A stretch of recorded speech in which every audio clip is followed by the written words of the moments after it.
Hello, my planty family. Hopefully everything is well with you. If you're new here, my nickname is Nina.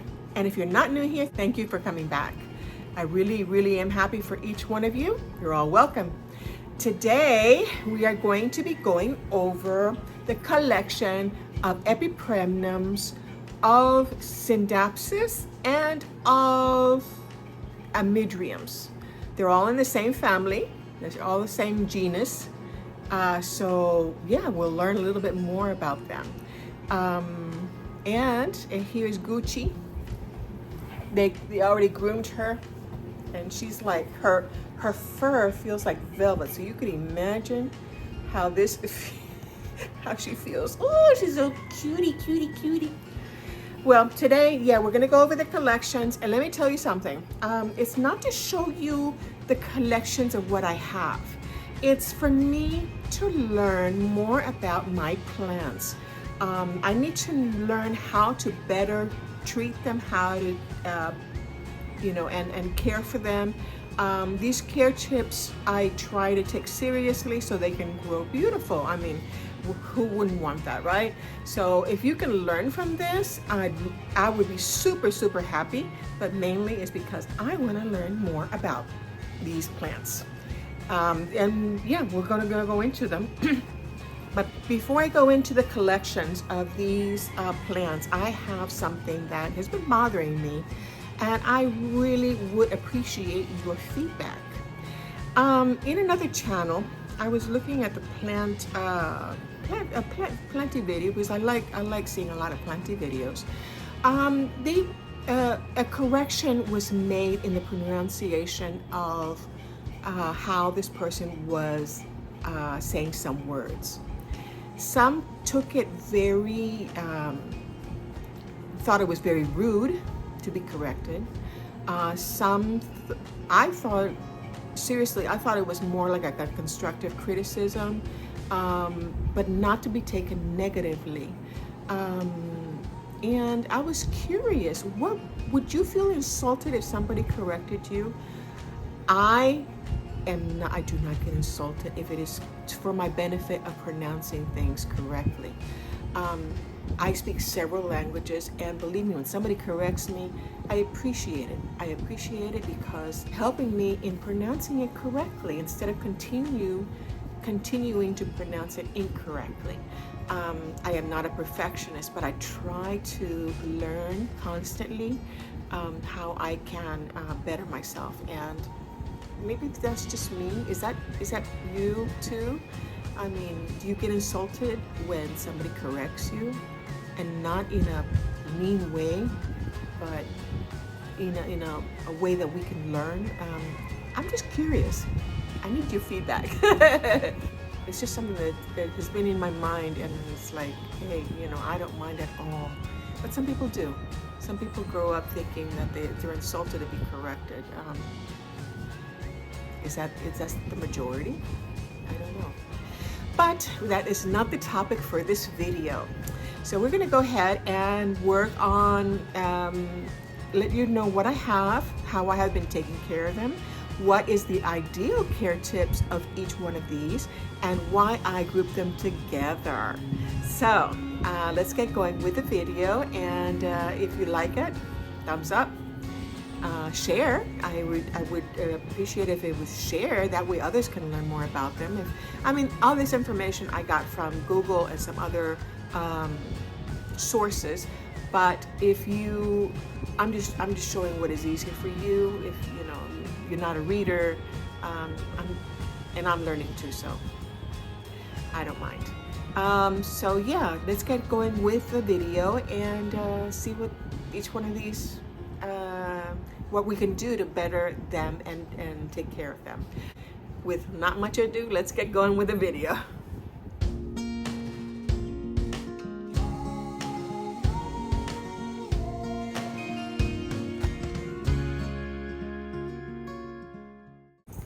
Okay, we're going to start off with the epipremnums. This is a very popular house plant, because it's so easy to take care of.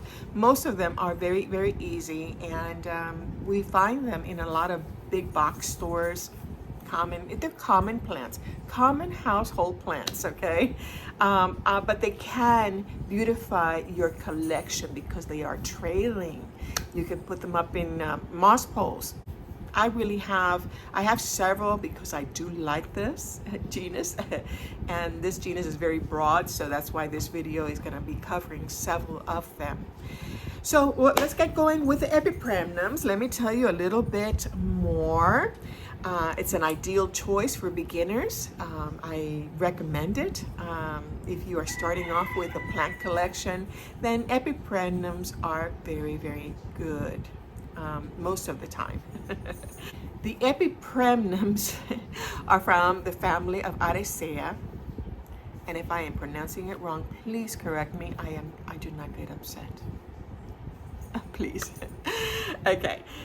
These are found in tropical forests from China, Himalayas, and Southeast Asia to Australia, the Western Pacific.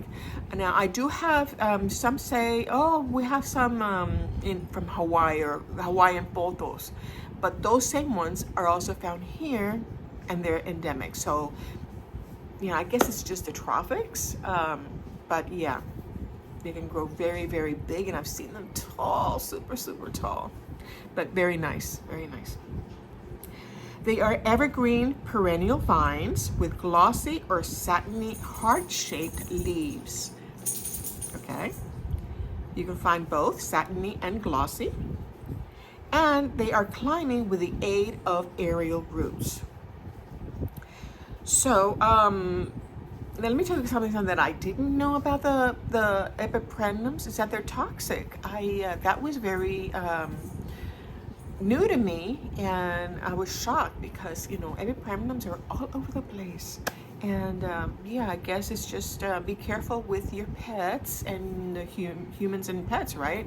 But children, I don't know why they're toxic, because actually they are very good to have at home. Why they are good, I will let you know. Let me get with the rest of the stuff. Okay, the plants can grow over 40 meters or 131 feet with leaves up to 3 meters or 10 feet long. But in containers, of course, they're going to be much reduced or much less or much smaller leaves. Like I say, I've seen these here in Puerto Rico climbing up trees, and they are humongous. I mean, they are huge, huge. Okay, they are also commonly named centipede,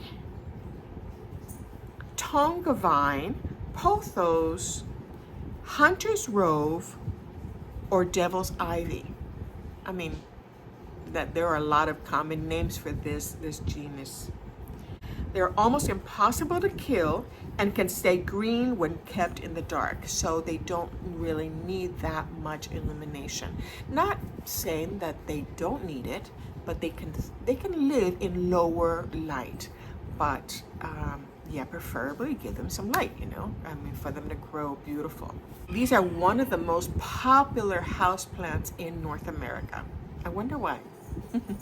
I'm not sure about the rest of the world, but yeah, almost everybody has a pothos. I mean, it's just so common, and you can find them, and they're beautiful, and they're variegated. Scientific name is either Epipremnum pinnatum or Epipremnum aureum. The watering. It's suggested to water when the top level of the soil is dry, preferably 1 to 2 weeks. Every 1 to 2 weeks, let it dry between watering. The benefits is that they're air purifying. They actually clean the air from toxins, and that is one thing I really appreciate. I mean, I like the idea that I am breathing pure air. And let me tell you, the ones that, the chemicals that they clean out of the air, it is formaldehydes, benzene, and xylene. Those are the 3 chemicals that these plants clarify, clean, and give us pure, fresh air to breathe. Oh, these roosters are really here. Okay, so let's go into the pothos that I have. The most common I can tell you is this one here. It's a little bit straggly. Okay, this one is the golden pothos. This is a very beautiful, variegated pothos.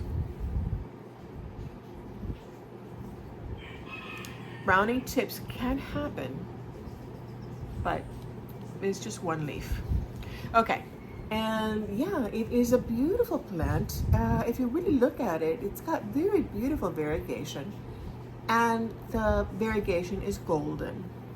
So it to me, this is more of a EPIPREMNUM aureum going towards the yellowish variegation. Very, very, very nice, very simple, very common, and beautiful. I really, really do like it. This one is a golden pothos that I have in the mushroom, water propagation. And you can propagate it so easily, so easily.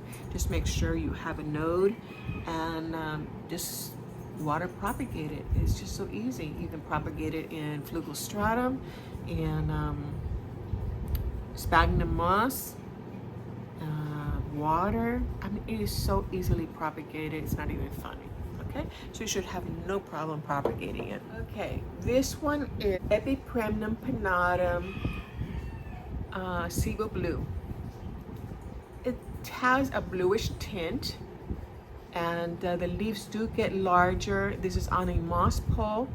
I just treated it for pest prevention because I had a little bit of mold, so I just wanted to make sure. So I just put on my DIY pest prevention spray on it.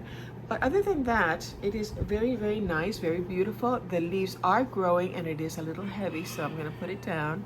But you can see, once it grows, it will fenestrate, and I can't wait for that to happen. This one here is the most common form of EPIPREMNUM. This one has no variegation, and I don't know, but I like getting the green ones first, then the variegated ones, and then the specialized ones. They're very, outstanding ones. But I don't have any problem with it being plain or common or classic. So yeah, this is one that I keep on top of my Millsbow tall, and it doesn't receive the grow light, but it does receive a little bit of light from this window, from the top of this window. And yeah, I really, really do like it. Simple, but it brings me joy, and that's very important. Right now I just wrapped it around because it goes around my bicycle, my wire bicycle.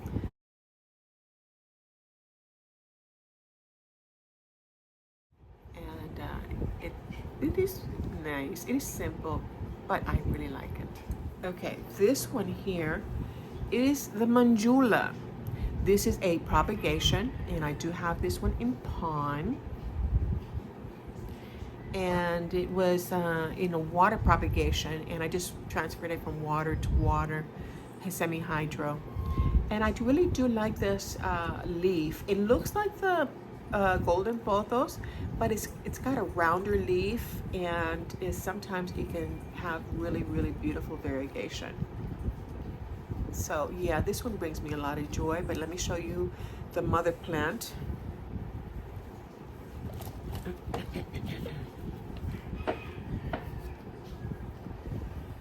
This one here is the mother plant that I have for the mandula. This one I do have in leca, semi-hydro, and it seems to like it very much. I have had no problem. Actually, I had one in soil, and it did not grow as beautiful or as lush as this one. Let me show you the roots in semi-hydro. I mean, there's a little bit of algae on the bottom, but the roots really do like it. It looks very healthy, and yeah, I have no problem with this one at all. Half moon, beautiful. I'm telling you, the mandula is a very beautiful plant. This one I did get at Home Depot, And you can get these at home, big box stores like Lowe's or Home Depot. And I haven't seen them lately, but they're around. They're around. Very, very beautiful. I really do like this one. It's so pretty. Okay, I do have this one here. This one is not my pride and joy.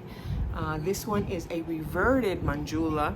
It's not the best, but I'm gonna show you all the ones that I do have. And this one it's growing.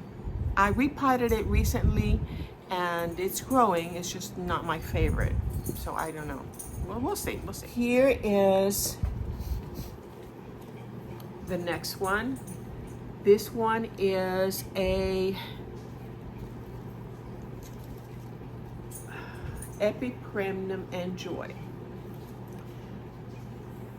It is a beautiful, it is sectoral variegation.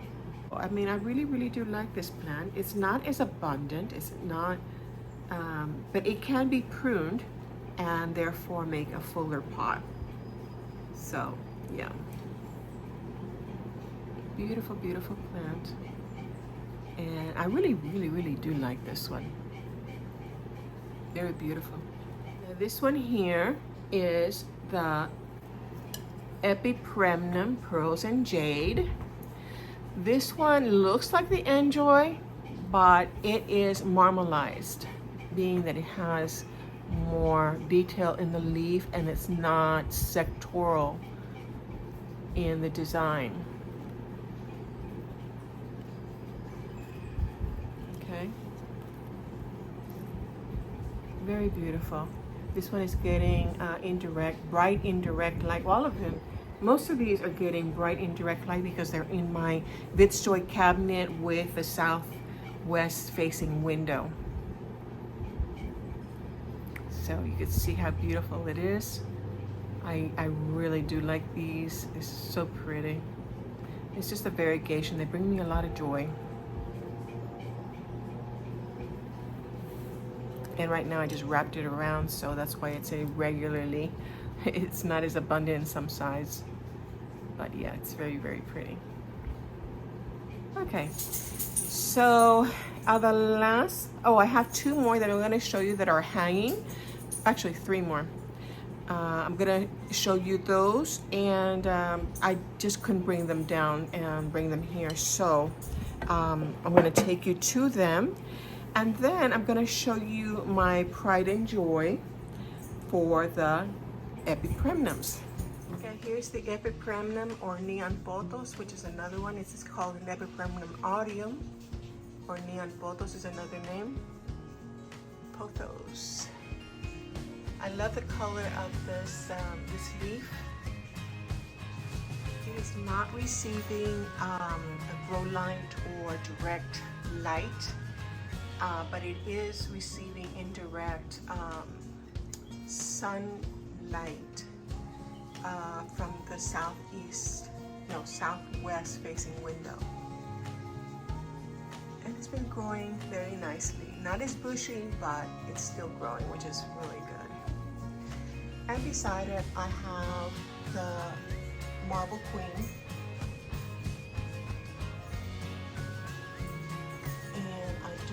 Variegation on this one. I do have it on a macrame hanging basket, which is really nice. I'm just letting it fall, letting it trail.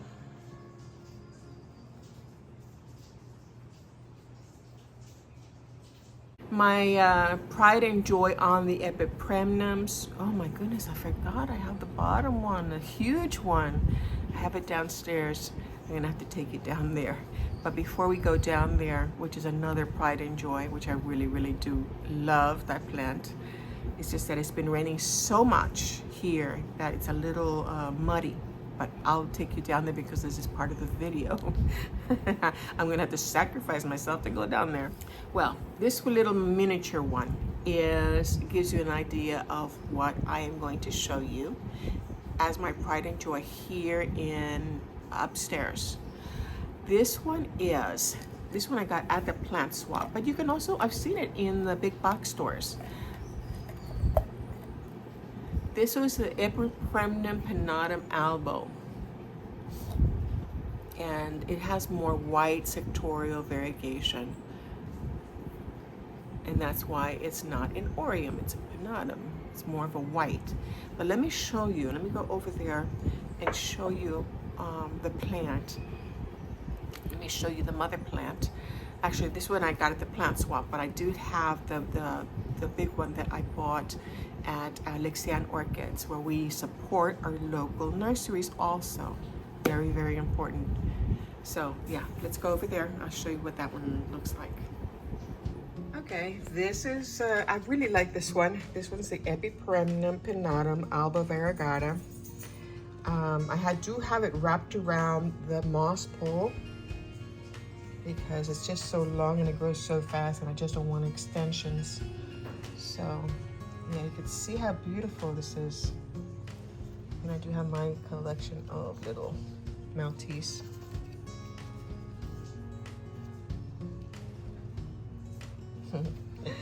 Okay, so yeah, this is the new leaf here.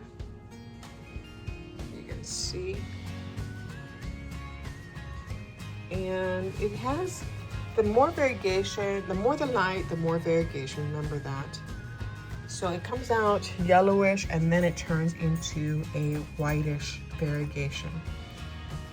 Very, very beautiful.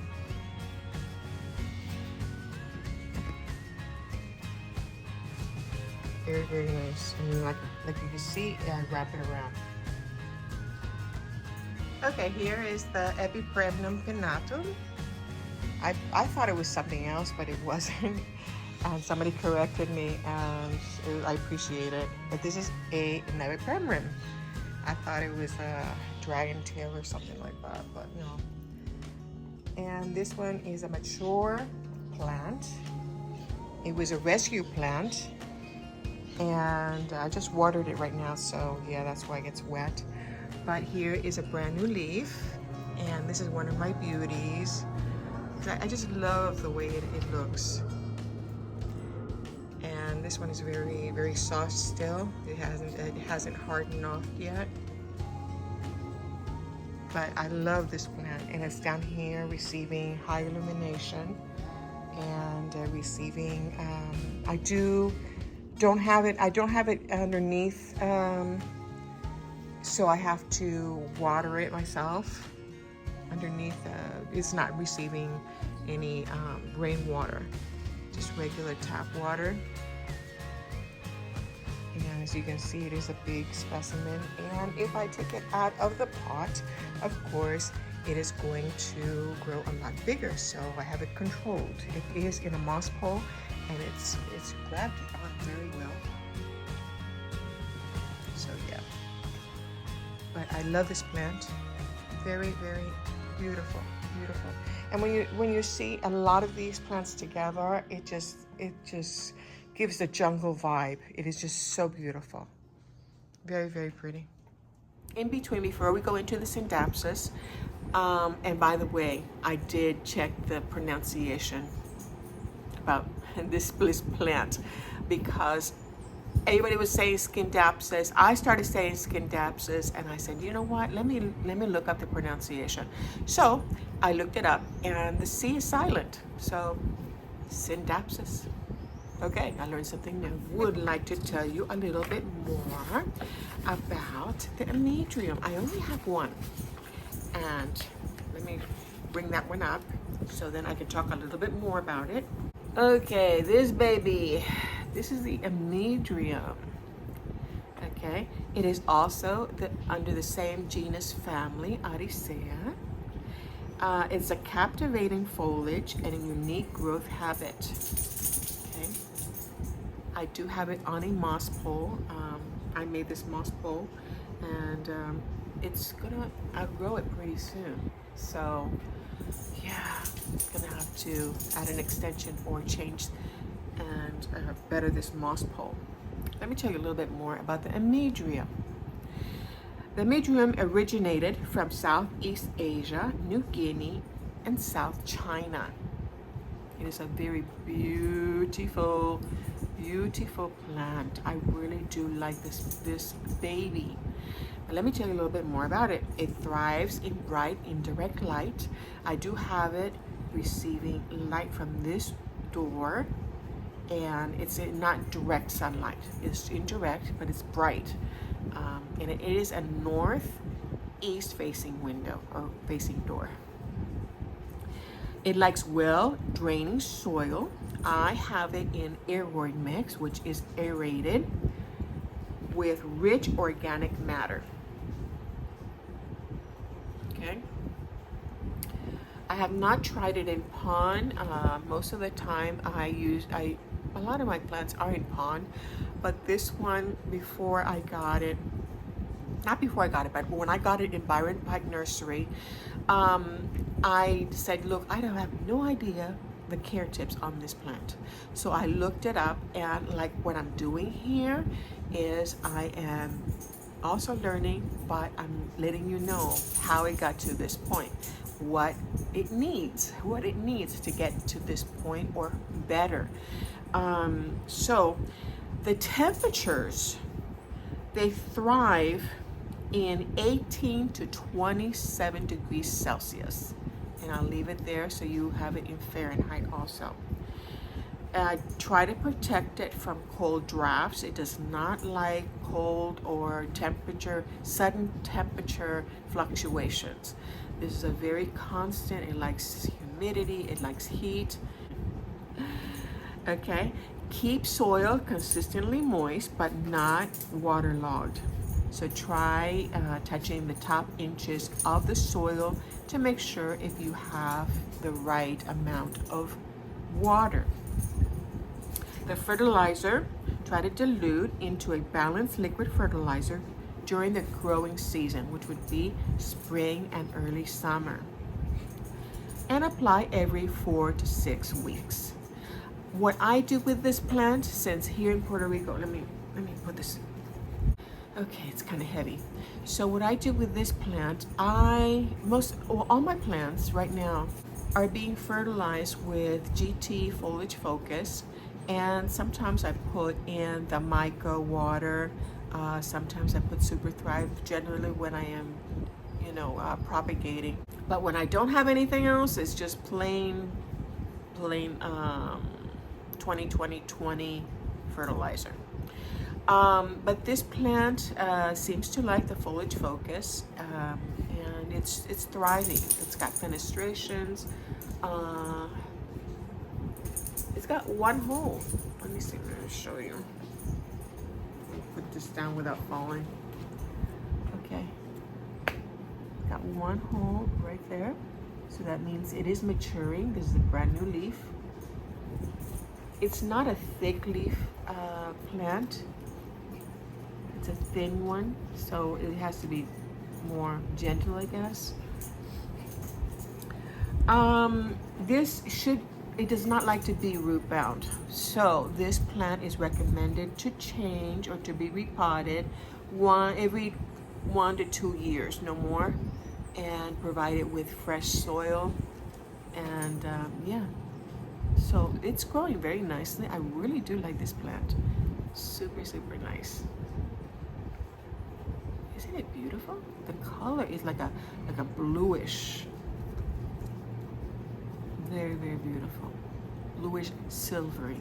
That's why it's called, hence the name, AMYDRIUM medium silver. Very beautiful. Beautiful. Wow, looks amazing. This one does get pests, okay, so you have to be on top of it. The pests that usually like this plant are the spider mites and the mealybugs. So, but basically, I do give it the preventive pest maintenance biannually, and it's been doing great because I don't see anything. It's doing good. A little bit of browning on the tips, on the bottom ones, but other than that, it looks pretty good, and no pests until now. So let's just keep those away. And as it matures, it develops lobe leaves and fenestrations like we can see here. So hopefully you have learned a little bit more about the AMYDRIUM medium silver. Okay, now we're gonna go into another species, which is the Scindapsus. This is the same family. It's a flowering vine, and it is from the Araceae. Sometimes it's called a philodendron silver, or a Bothos satin, or a Bothos silk. So yeah, they're all cousins, but they're different. Now this is a very unusual because sometimes you can't tell the difference between one and the other, and not by the naked eye. You need maybe naked eye, but most houseplant owners cannot tell the difference unless it's specified in the name, or you can look it up and see if there's any difference. Or look it up. When you look it up and find out what type of plant it is. It is endemic to Southeast Asia and to the Pacific Islands. The only way basically that you can distinguish the difference between an epipremnum and a Scindapsus are by the seeds, okay? By the ovaries actually of the plant, by the structure of the flowers. Okay, the Scindapsus have one ovale within the ovaries of the flower, while the epipremnum have multiple. So, I'm not gonna go check. I'll just take the word for it. Sometimes most will not notice the difference of what is what. The Scindapsus grow well with high humidity and with temperatures from 18 to 29 degrees Celsius, and I'll put it there in Fahrenheit. The soil preference is a rich, well-draining soil. I have mine in aeroid mix except for maybe two, and I'll show you the difference right now. It is recommended to fertilize on a monthly basis. Here in Puerto Rico, monthly. I would suggest that if you are in, changing seasons, then just fertilize during the growing season, which would be spring and early summer. If soil dries out too much, these leaves will droop and curl inwards. That's an indicator that it's not being watered enough. And when it is overwatered, it can suffocate the roots. So try to water when the top 2 inches of the soil is dry, and it will be a good indicator for you to go ahead and water.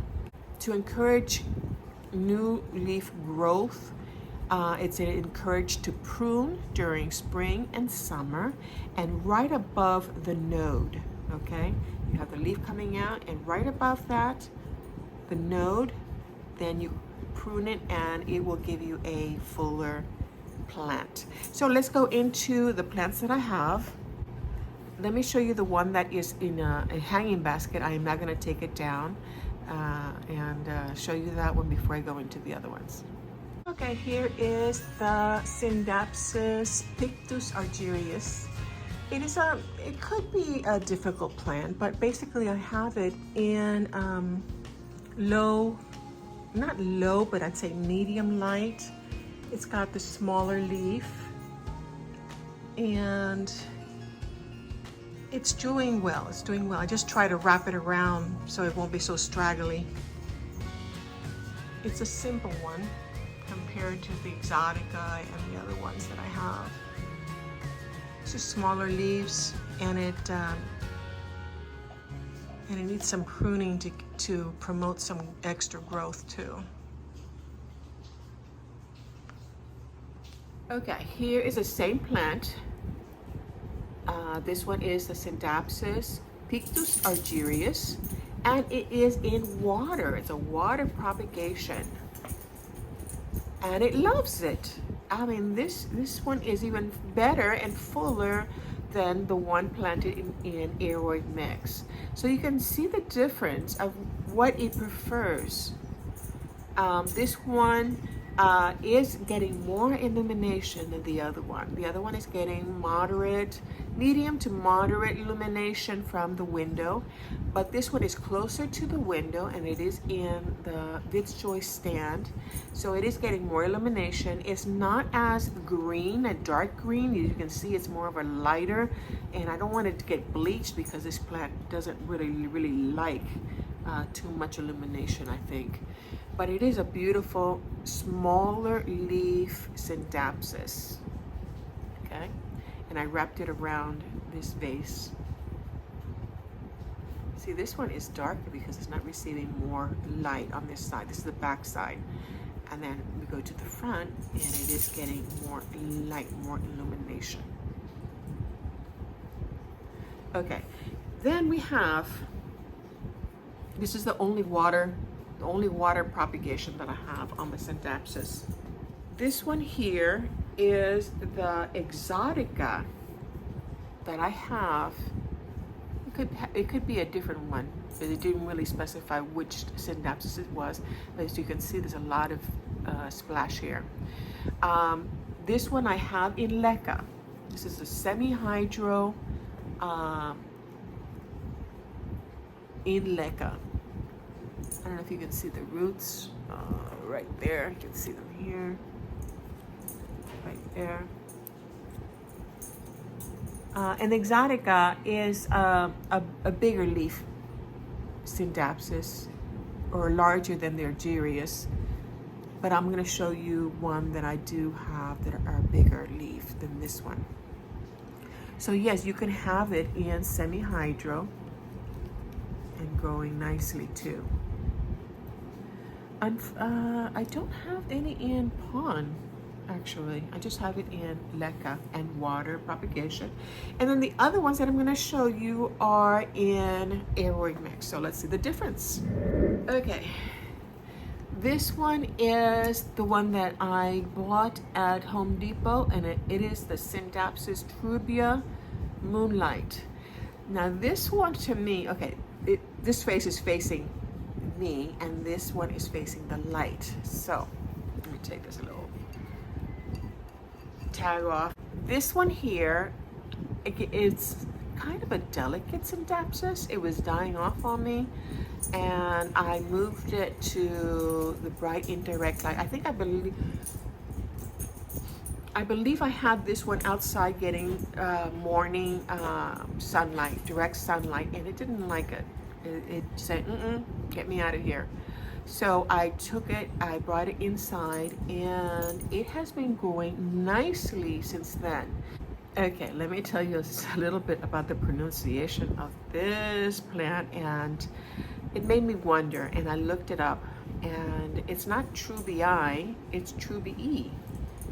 Incredible enough.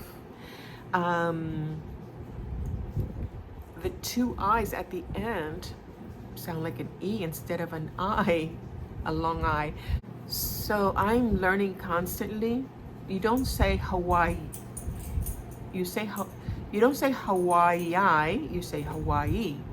And I started thinking, I said, wait a minute, is it I or E? So that's another pronunciation. So this one is a Trubii Moonlight.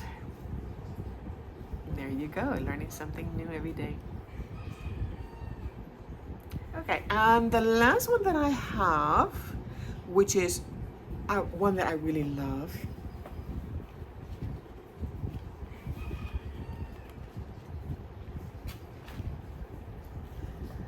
is this one right here. I don't have much variety on the Scindapsus, but I love these leaves. I love them. I mean, they're just so beautiful. This one is the Scindapsus Exotica. Beautiful, big leaves. Very, very beautiful. Really like this one. This one is getting medium to moderate light, and it is, you can even see it sometimes how it shines. Beautiful, beautiful, beautiful.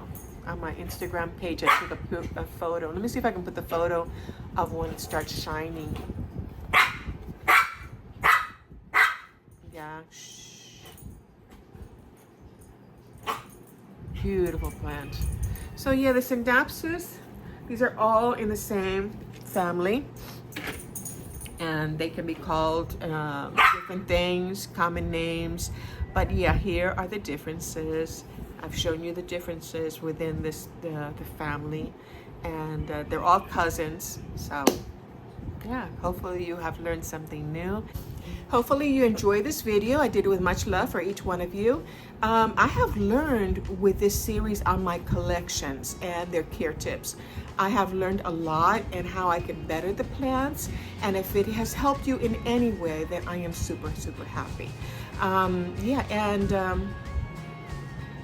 If you have any questions, any comments that can improve these plants, then hey, go for it. You know, let me know how it is better for you to take care of these plants. It would be very, very appreciated. So if you liked it, thumbs up, subscribe, and remember that I do have a Spanish-speaking channel, which is Nina Suculentas y Más. If you prefer Spanish and you understand better Spanish, then I invite you to go over there to that channel. So from Puerto Rico, I am sending you my blessings for you, your family, your pets, and your plants. Have a wonderful day, and God bless you, and we'll see you for the next video. Bye.